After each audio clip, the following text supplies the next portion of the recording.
Bismillahirrahmanirrahim. Assalamualaikum warahmatullahi wabarakatuh. Alhamdulillahi wassalatu wassalamu ala rasulillah.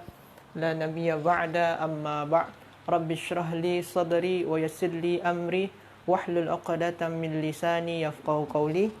InsyaAllah pada pagi hari ini kita akan belajar bahasa Arab.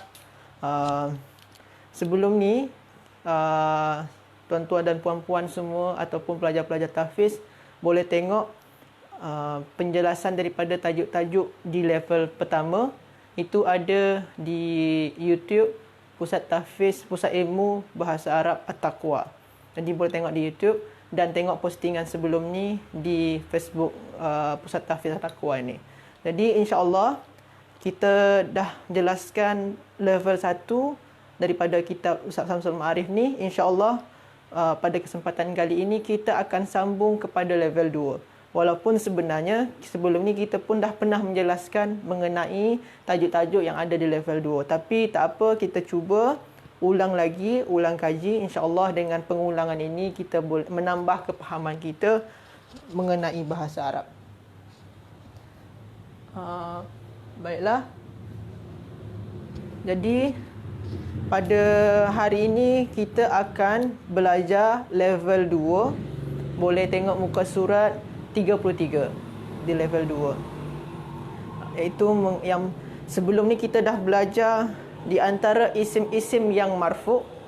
Yang pertama adalah fa'il, naib fa'il. Selepas tu yang akan kita belajar pada hari ini iaitu mubtada', khabar. Lepas tu khabar inna, isim kana dan tabi'. Jadi yang fa'il dengan naib fa'il kita dah belajar. Apa tu fa'il dengan naib fa'il? Sila tengok tonton video dia di YouTube yang Pusat Ilmu Bahasa Arab At-Taqwa. Boleh tengok di Facebook ni juga. Jadi itu fa'il dengan naib fa'il kita dah belajar. Yang hari ini kita akan sambung kepada mubtada' dan khabar. Mubtada' dan khabar. Jadi kita belajar hari ini iaitu mengenai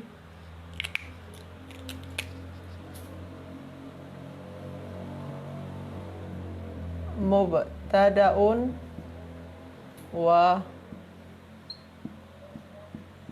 khabarun. Jadi kita belajar mubtada' dan khabar. Mubtada' dan khabar. Jadi sebelum ni kita dah belajar. Sebelum ni setiap yang rafa' tu ada fa'il. Kita dah belajar. Lepas tu naib fa'il. Kita dah belajar juga. Yang ketiga dan keempat mubtada' dan khabar. Dia ada 7 semua dia. Jadi mubtada' dan khabar termasuk daripada ismun marfu'un atau isim-isim yang mempunyai i'rab rafa'. Jadi i'rab kan ada 4. Rafa', nasab, jar dan jazam. Yang hari ini level 1 dengan level 2 kita fokus kepada yang rafa'. Apa saja ismun yang boleh rafa'? Di antaranya fa'il, naib fa'il, mubtada' dan khabar. Yang 2 ni kita dah belajar, tinggal 2 ni lagi. Setiap ismun yang mempunyai i'rab rafa' dinamai ismun marfu'un. Okey. Masuk kita yang pertama. Kita ambil contoh dia. Di dalam kitab ada dia buat at-talibu mahirun. At-talibu mahirun. At-talibani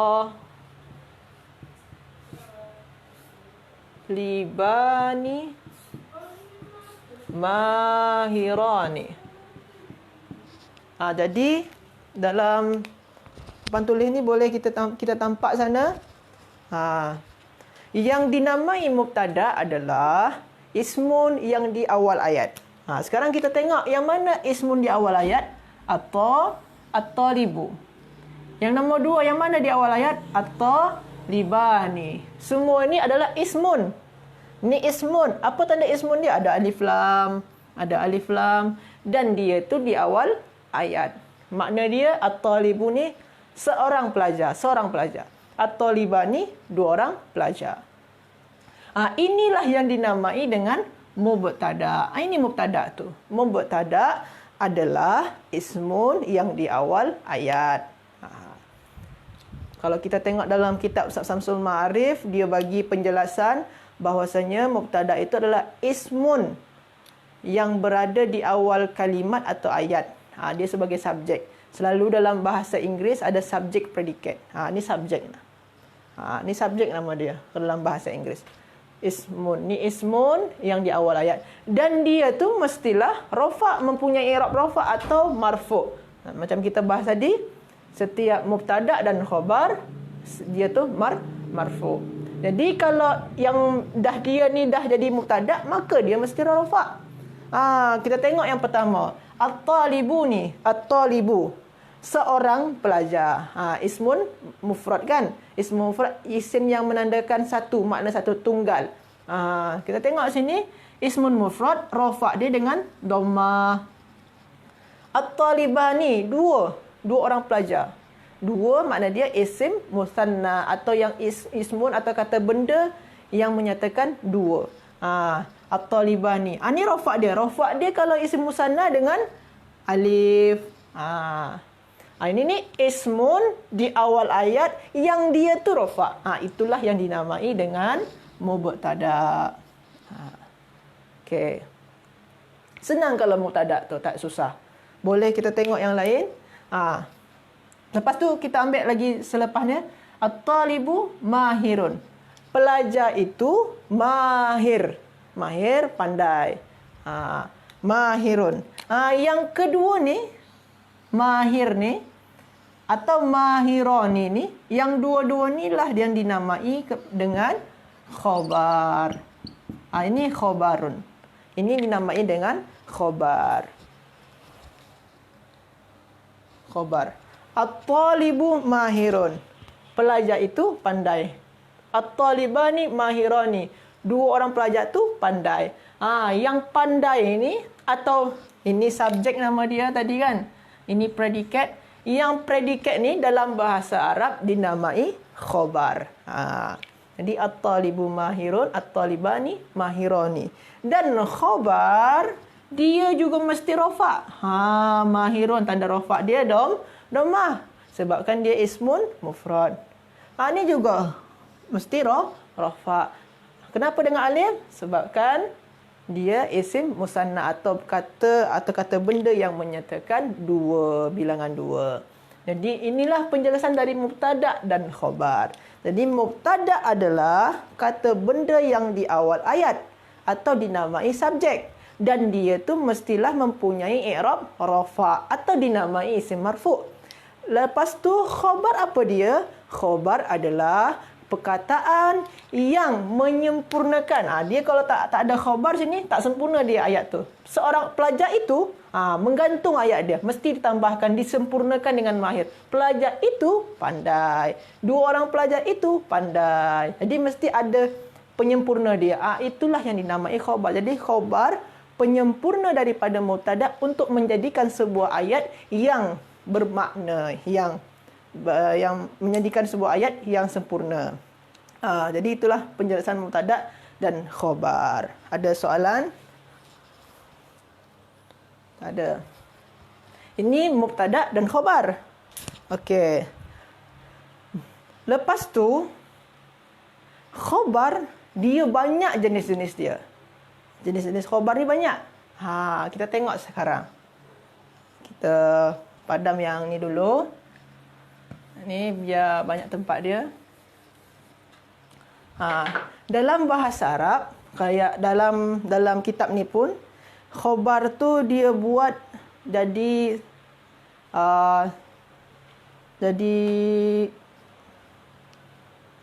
ada khabar yang pertama itu adalah nama dia khabar mufrad. Lepas tu khabar syibuhul jumlah. Lepas tu khabar jumlah. Lepas tu khabar muqaddam. Ada 4 dah jenis-jenis khabar tu. Ada 4. Yang pertama nama dia khabar mufrad. Khabar yang jenis khabar yang pertama adalah khabar mufrad. Lepas tu syibuhul jumlah. Lepas tu jumlah. Lepas tu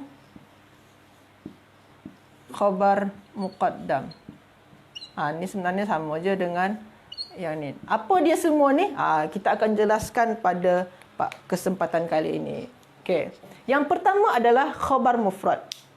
Khabar mufrad adalah khabar yang hanya mempunyai satu perkataan je. Khabar dia terdiri daripada satu perkataan je. At-talibu mahirun. Pelajar itu pandai. Jadi satu perkataan je kan? Pandai. Pandai itu dengan khabar tadi. Jadi khabar dia dalam bentuk satu perkataan. Kalau khabar dalam bentuk satu perkataan, maka dia dinamai khabar mufradun. Mufrad tu kan maknanya satu. Macam tu juga mahirun ni. Ini dua maknanya. Dua orang pelajar tu pandai. Tapi ini kan satu perkataan je ni. Khabar dia dalam bentuk satu perkataan. Jadi kalau setiap khabar yang dia tu dalam bentuk satu perkataan je, maka dia dinamai khabar mufradun. Itu yang pertama, khabar mufrad. Macam antum cakap, ana talibun. Saya adalah seorang pelajar. Okey. Ini jenis-jenis khabar. Jadi pertama adalah khabar mufrad. Yang kedua adalah syibhul jumlah. Khabar tu dalam bentuk syibhul jumlah. Okey, kita ambil sekarang. At-talibu fi al-fasli. Ni mubtada dia, ni khabar. Pelajar itu di dalam kelas. At-talibu, pelajar itu, fil fasli, di dalam kelas. Ni mubtada dia, ini subjek dia. Ini subjek. Macam mana nak tulis? Ini subjek dia.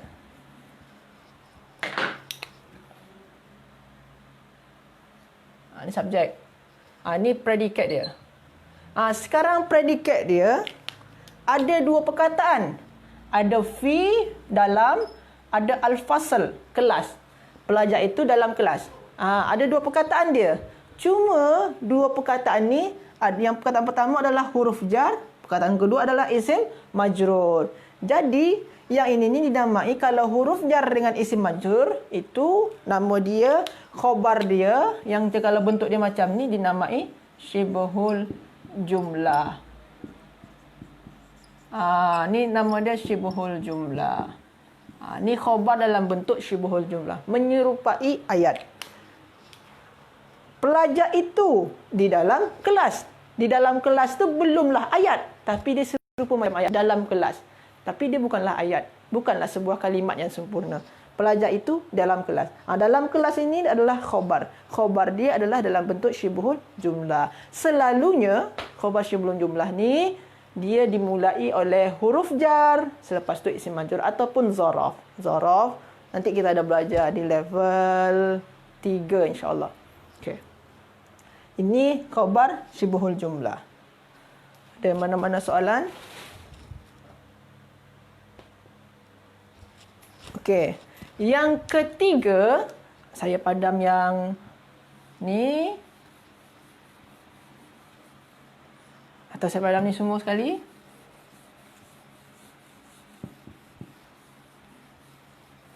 Yang ketiga adalah khabar dalam bentuk jumlah. Dalam bahasa Arab, jumlah tu ada dua. Jumlah ismiyah, jumlah fi'liyah. Contoh. At-talibu kitabuhu jadidun. At-talibu yadhhabu. Nampak ke? Okey, nampak. At-talibu kitabuhu jadidun. At-talibu ini adalah mubtada. Ayat kedua, at-talibu ini adalah mubtada. Sekarang kita tengok khabar dia punya. Kitabuhu jadidun.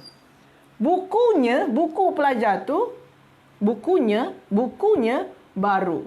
Ni baru makna dia. Bukunya baru. Pelajar itu, dia pergi. Ni makna dia pergi. Ini adalah dua ayat. Yang khobar dia pada dua ayat ni, khobar dia, ni khobar pertama. Ni khobar ayat yang kedua. Khobar dia itu dalam bentuk jumlah atau ayat. Jumlah ni makna dia ayat. Bagi yang dah lupa, jumlah ni makna dia ayat. Jadi, khobar ni, yang ini dalam bentuk ayat ni. Ini dalam bentuk ayat. Kenapa dalam bentuk ayat, Ustaz? Okey, kita tengok. Pelajar tu, kitabnya baru. Kitabnya ni, ini adalah mubtada lagi sini ni. Ini ada mubtada di sini ni. Ini khobar dia. Jadi ada mubtada dan khobar dalam khobar. Ada mubtada dengan khobar dalam khobar. Jadi dalam khobar ni, dalam khobar yang besar ni, dalam ayat ni, ada mubtada dan khobar. Pelajar itu kitabnya, bukunya baru. Macam tu juga yang ni. Ini dalam khobar dia ada mubtada dan khobar. Kalau yang ni dalam khobar dia, pelajar tu dia pergi. Ni fi'il kan? Fi'il apa ni? Fi'il mudhari' yadhhabu. Ada ya fi'il mudhari'. Fi'il mudhari', kalau fi'il mesti ada fa'il. Kita kan dah belajar di level 1. Yang tak faham boleh tengok lagi. Setiap kata kerja atau perbuatan, selepas dia mesti ada pelaku dia, mesti ada fa'il. Fi'il, mana fa'il dia? Fa'il dia tak nampak kan? Semalam kita dah belajar, ada fa'il tu yang tampak, ada yang tak tampak. Sini tak tampak je. Ada fa'il sebelah sini. Ini subjek tadi. Lepas tu ada predikat dia, khobar dia. Khobar dia bentuk fi'il dan fa'il. Ini juga dalam ayat. Jadi ayat dalam bahasa tu ada mubtada dan khobar, ada fi'il dengan fa'il. Jadi dua-dua ni sekali, khobar dia dalam bentuk ayat. Jadi, at-talibu kitabuhu jadidun, at-talibu yadhabu. Ini adalah khobar dalam bentuk ayat. Yang ni yang ketiga. Yang keempat, nama dia khabar muqaddam. Khabar muqaddam. Contoh dia. Khabar muqaddam ni contoh dia. Tadi kita buat kan. At-talibu fi al-fasli. At-talibu, pelajar itu dalam kelas. Pelajar itu dalam kelas. Boleh tak kita ubah dalam kelas tu ada pelajar? Dalam kelas tu ada pelajar. Kalau ni pelajar tu dalam kelas. Boleh tak kita ubah dalam kelas tu ada pelajar? Kita ubah dia. Ini kita letak pertama. Ini kita letak yang kedua. Boleh tak macam tu? Sekarang ni pelajar tu dalam kelas. Kita ubah. Dalam kelas tu ada pelajar. Jadi macam mana dia? Fil al-fasli talibun. Atau boleh juga pakai alif lam boleh. Yang ni. Fil fasli talibun. Sekarang fil fasli di awal. Jadi yang mana sebagai khabar dia? Khabar dia tetap yang fil fasli ni. Kenapa yang ini tak boleh jadi mubtada, Ustaz? Sebabkan di awal ni. Sebabkan fi ni adalah huruf jar. Huruf jar tak boleh jadi mubtada. Kita kena cakap tadi. Mubtada adalah ismun di awal ayat, ismun. Huruf jar tak boleh. Jadi mana mubtada dia tetap yang ni. Ni mubtada. Tetap menjadi mubtada. Ini khabar dia. Ini khabar yang diawalkan, yang didahulukan, yang dimajukan ke depan.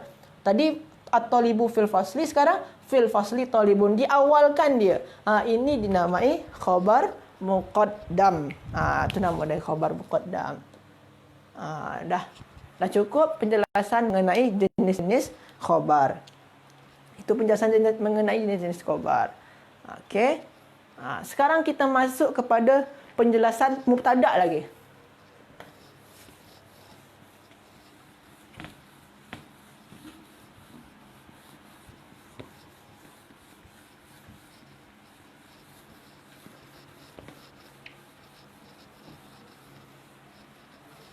Apa itu mubtada? Mubtada itu adalah mubtada tu isim yang di awal ayat. Yang dia tu selalunya makrifah. Mubtada tu selalu makrifah. Salah satunya makrifah. Mubtada mestilah makrifah. Mubtada mesti makrifah. Apa itu makrifah? Dalam bahasa Arab ada tu nama dia makrifah nakirah.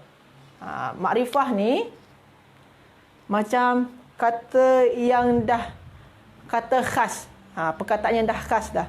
Contoh, kitab tu kitab ni. Tapi kalau kata yang masih umum, contoh dia sebuah kitab. Tak jelas lagi. Belum masih umum dia, masih am dia. Tapi kalau makrifah, ini yang dah khas dia, dah jelas dia mana satu dah. Contoh dia at-talibu. Pelajar tu. At-talibu. Ciri-ciri makrifah yang pertama dan yang paling senang kita pelajari adalah makrifah pakai alif lam. Ini ciri-ciri makrifah yang pertama. Jadi kalau makrifah yang macam ni lah yang boleh jadi mubtada. Okey, ini yang pertama. Yang kedua, makrifah tu boleh dalam bentuk kata ganti nama. Ana. Jadi kalau antum nak buat saya adalah pelajar, ana talibun. Saya adalah pelajar. Jadi ana ni boleh juga jadi mubtada. Ana talibun. Saya adalah pelajar. Ini makrifah. Yang ini ni jadi mubtada. Yang ketiga adalah yang makrifah tu isim isyarah. Kata-kata tunjuk. Zalika, itu, ini. Itu, ini. Kata tunjuk. Nanti kita ada belajar yang ni. Yang keempat adalah bentuk dia ism allazi. Antum pernah tengok makrifah allazi dalam Al-Quran kan? Itu juga termasuk makrifah. Allazi dan saudaranya tu, itu dinamai isim mausul. Okey. Yang kelima adalah makrifah yang kelima, isim yang pakai alif lam, kata ganti nama, isim isyarah. Okey, yang kelima adalah nama orang. Contoh, Aliyun. Sayyiduna Ali. Ali ni nama orang ni juga makrifah. Nama bandar, nama negara, itu makrifah. Yang keenam di antara yang makrifah tu adalah idhafah, mudhaf dan mudhaf ilaih. Contoh dia buku seorang pelajar, bukunya seorang pelajar, Kitabut Talib. Kitabut Talib, bukunya seorang pelajar. Mudhaf dan mudhaf ilaih. Apa tu mudhaf dan mudhaf ilaih? Sila tengok video dia di YouTube. Dah kita masukkan dalam level 1. Itu di level 1. Mudhaf dan mudhaf ilaih juga termasuk kepada makrifah. Ada sebenarnya satu lagi, dia tu dia tak pakai alif lam, bukan talibun ni. Dia tak pakai alif lam tapi pakai tanwin, cuma dia pakai naat dia. Tapi kita ambil je yang 6 ni dulu. Okey, ini makrifah. Okey. Yang makrifah, itulah yang makrifah ni lah yang boleh jadi mubtada. Sebab tu sini pakai alif lam. Jadi dia mubtada. Tapi kalau di akhir dia boleh, kalau dia mubtada di akhir dia boleh tak pakai lam, boleh pakai alif lam. Okey. Contoh, Assalamualaikum. Wa'alaikumussalam. Wa'alaikumussalam. Assalamualaikum.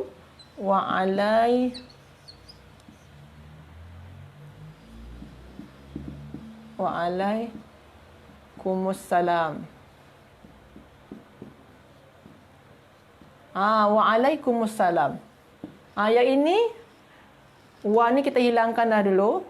Ni wa ni kita letak sini lah. Ala ni kan huruf jar. Ini isim majrur. Dhamir ni jadi isim majrur. Huruf jar dengan isim majrur takkan mungkin yang jadi mubtada. Ini jadi khabar. Mana mubtada dia? Ini mubtada dia. Ini mubtada. Sekarang mubtada dia di belakang. Khabarnya di awal. Ini dinamai khabar muqaddam. Ini mubtada yang di akhir dinamai mubtada muakhar. Kalau dia di akhir dinamai mubtadaun muakhkharun. Mubtada muakhkhar nama dia. Okey. Inilah penjelasan mengenai mubtada dan khabar. Jadi sesuai apa yang kita jelaskan pada pagi hari ini mengenai mubtada dan khabar, Yang pertama adalah makna daripada mubtada dan khabar. Mubtada adalah ismun yang mempunyai i'rab rafa' dan dia berada di awal ayat dan dia dianggap sebagai subjek kalau dalam bahasa yang lain, bahasa Inggeris. Khabar adalah isim yang menjadi penyempurna daripada mubtada. Yang dua-dua ni mesti rafa' atau marfu'. Lepas tu yang kita pelajari, jenis-jenis khabar ada 4. Ada khabar mufrad, khabar syibhul jumlah, khabar jumlah dan khabar muqaddam. Lepas tu mubtada dia mestilah ma'rifah. Ma'rifah ada 6 macam, ada 6 jenis yang pakai alif lam, nama orang, kata ganti nama, isim isyarah, isim mausul. Itulah penjelasan pada pagi hari ini, pada video kali ini mengenai mubtada dan khabar. Ini ada di dalam kitab Ustaz Samsul Ma'arif, buku Ustaz Samsul Ma'arif, iaitu pada muka surat 33. Bagi yang tak faham, sila tengok kitab ni, rujuk kepada kitab ni. Kalaupun tak faham juga, sila kontak saya atau Facebook Ustaz Tafiz At-Taqwa atau langsung ke WhatsApp saya. Terima kasih banyak. Ada mana-mana soalan? Tak ada soalan? Okey, kita tutup. Kita tutup dengan doa kafaratul majlis. Subhanakallahumma wa bihamdika asyhadu an la ilaha anta astaghfiruka wa atubu ilaik. Terima kasih atas segala perhatian. Mohon maaf atas segala kesilapan. Akhirul kalam aku lakum wallahu a'lam. Assalamualaikum warahmatullahi wabarakatuh.